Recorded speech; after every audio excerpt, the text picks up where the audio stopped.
Welcome. Today we will discuss about coolant temperature sensor. In this video you will learn what is coolant temperature sensor, how does it work, what are the types of temperature sensor and symptoms of bad or faulty coolant temperature sensor. Basically this sensor at regular intervals of time sends the coolant temperature information to ECU, and by doing this ECU engine control unit can keep the engine running in the optimum temperature range and also help in maintaining the reliability of an engine and its internals such as piston rings and cylinder. Give me few seconds, I'll bring my whiteboard with the few diagrams to explain this sensor in detail.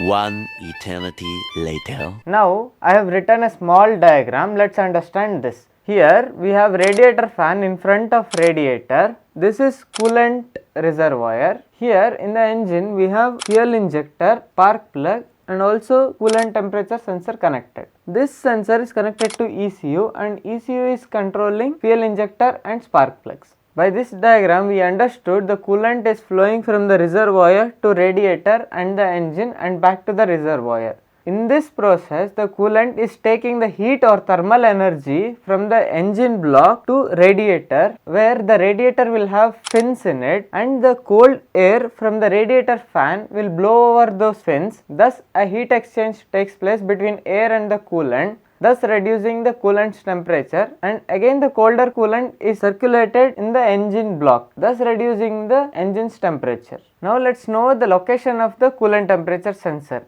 Either it can be on the engine block or it can be in the coolant hose. In this sensor we will have an element called thermistor. Thermistor is an element whose resistance depends on temperature. Thermistor basically comes in two types. One is PTC and another one is NTC. PTC is positive temperature coefficient thermistor.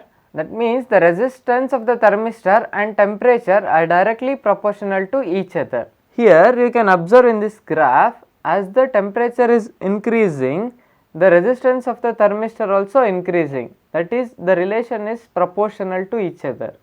And when it comes to NTC, it is negative temperature coefficient thermistor. That means the resistance of thermistor and temperature are inversely proportional to each other.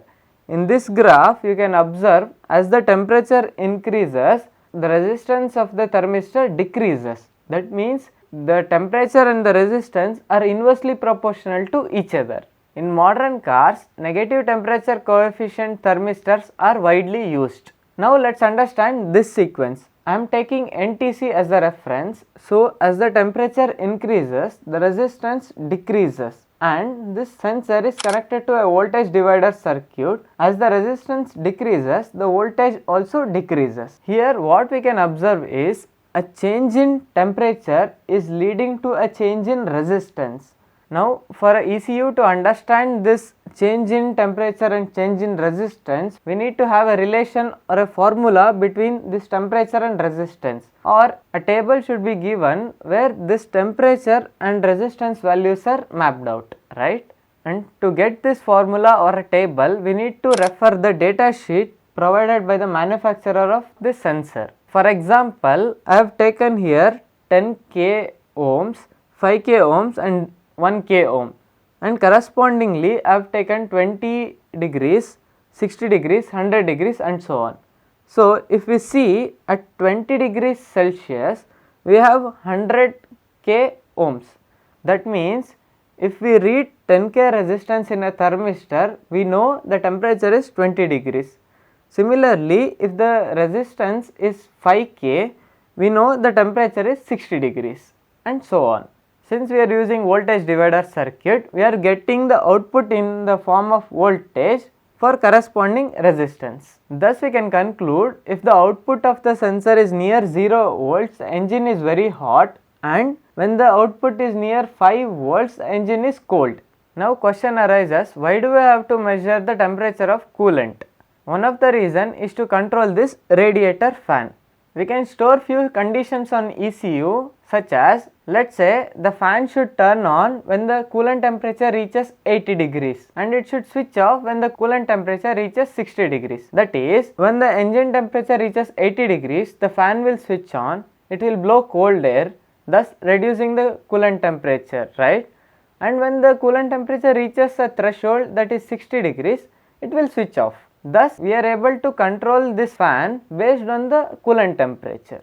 This method of setting low point and high point for controlling is called hysteresis cycle. We can have further conditions such as when the temperature reaches 80 degrees, fan speed should be at low, and when the temperature reaches 100 degrees, fan speed should be at high. Thus, we can have different fan speeds at different temperatures. Now, we can see this temperature readings on the dashboard of the car. Either it can be in a digital form, that is directly displaying the temperature such as 50 degrees, 65 degrees or 100 degrees in the digital form, or it can be in an analog dial that is mentioning from low to mid to high. Now let's understand the symptoms of bad or faulty CTS. First one is engine overheating. Now if the ECU is not getting proper signal from the sensor, it cannot control the fan speed. Thus an engine could be running at a higher temperature and the ECU might not know the engine is running at higher speed, thus might not turn on the fan. Thus it might lead to overheating conditions. We know this fact when the metals are heated beyond a certain point, it expands and thus the clearance between the piston and piston rings, piston and cylinder wall reduces.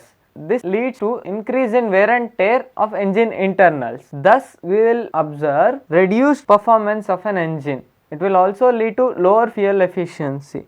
Limp mode, and I have written MIL. MIL is malfunction indication lamp. This is a fault code generated by ECU which indicates there is a fault or a issue in the engine, and ECU might make the engine run in a limp mode. This limp mode activated by the ECU will limit the engine speed to a certain RPM, let's say 3000 RPM or 4000 RPM.